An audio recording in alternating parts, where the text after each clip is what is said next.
দর্শক,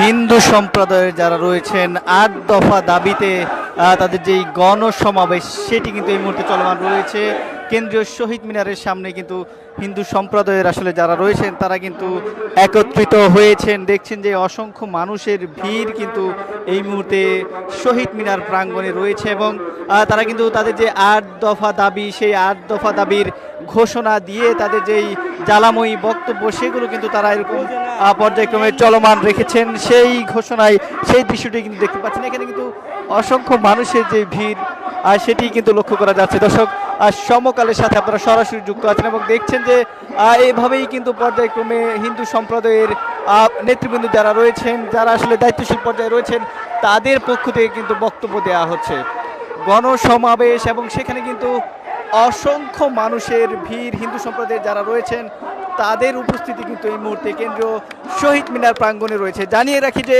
আইন শৃঙ্খলা রক্ষাকারী বাহিনী, পুলিশ সদস্য, সেনাবাহিনীর সদস্য যারা রয়েছেন তাদের উপস্থিতি কিন্তু এই মুহূর্তে কেন্দ্রীয় শহীদ মিনার প্রাঙ্গণে রয়েছেন। এবং আমরা শহীদ মিনার প্রাঙ্গণ থেকে কিছুটা সামনে আসলে যে দোয়েল চত্বর এলাকা রয়েছে সেখানে দেখেছি যে শহীদ মিনার এই যে প্রোগ্রাম, এই যে সমাবেশ, গণসমাবেশ, এইটিকে কেন্দ্র করে কিন্তু সেনাবাহিনী এবং পুলিশের সদস্য কিন্তু মোতায়েন করা হয়েছে। অর্থাৎ এই শহীদ মিনারের সদস্য যারা রয়েছেন, যারা এখানে গণসমাবেশ করছেন, তারা যেন সচিবালয় অভিমুখী যেতে না পারেন সেজন্য কিন্তু আমরা দেখেছি সেটির নিরাপত্তার জন্য সেনাবাহিনী এবং পুলিশের সদস্য যারা রয়েছেন তাদের উপস্থিতি কিন্তু রয়েছে। এই মুহূর্তে দেখতেই পাচ্ছেন যে বিশাল সংখ্যক যে সনাতনী ধর্মাবলম্বী যারা রয়েছেন তাদের যে উপস্থিতি, তারা কিন্তু এখানে উপস্থিত হয়েছেন এবং পর্যায়ক্রমে ৮ দফা দাবির যে ঘোষণা, সেই ঘোষণা দিয়ে কিন্তু এখানে জ্বালাময়ী যে বক্তব্য সেগুলো কিন্তু আসলে উপস্থাপন করা হচ্ছে।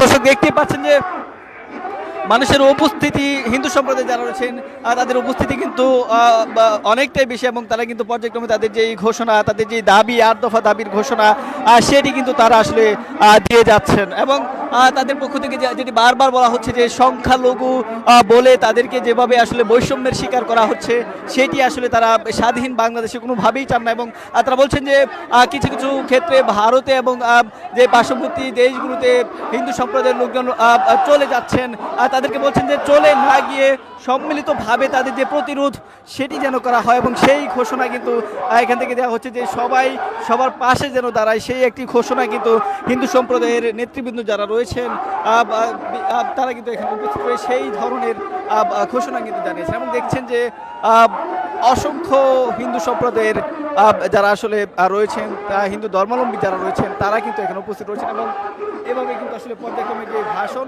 সেটি কিন্তু আমাদেরকে একটু শুনি আসলে।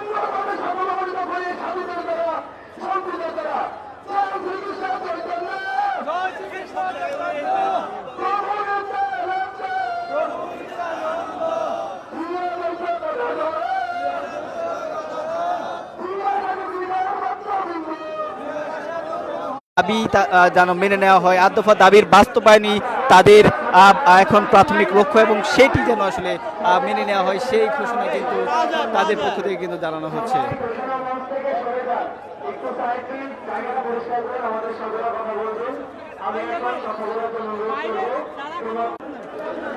দর্শক, দেখছেন যে বিভিন্ন প্লে কার্ড হাতে, বিভিন্ন অনেকটাই উজ্জীবিত তারা এবং তাদের যে দাবি